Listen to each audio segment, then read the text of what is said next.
আসসালামু আলাইকুম।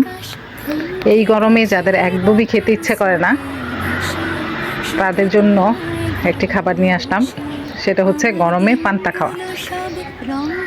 এখানে আমি পানি সহ কিছু পান্তা ভাত নিয়ে নিয়েছি। অবশ্যই ভাতের সাথে আপনারা একটু পানি নেবেন। সাথে নিয়েছি পেঁয়াজ, কাঁচামরিচ আর ঢেঁড়স ভাজা। আপনারা চাইলে অন্য কোনো ভাজাও নিতে পারেন, পাট শাক নিতে পারেন, এটা যার যার টেস্ট অনুযায়ী। লবণ দিয়ে ভাতের সাথে মেখে ঢেঁড়স ভাজাটা দিয়ে একটু পেঁয়াজ দিয়ে খেয়ে দেখবেন, শরীর এবং মন দুটোই শান্তি হয়ে যাবে। তোমায় ভালোবেসে আমার ক্লান্ত মন ঘরে খুঁজেছে যখন, আমি চাইতাম পেতে চাইতাম শুধু তোমার টেলিফোন। ঘর ভরা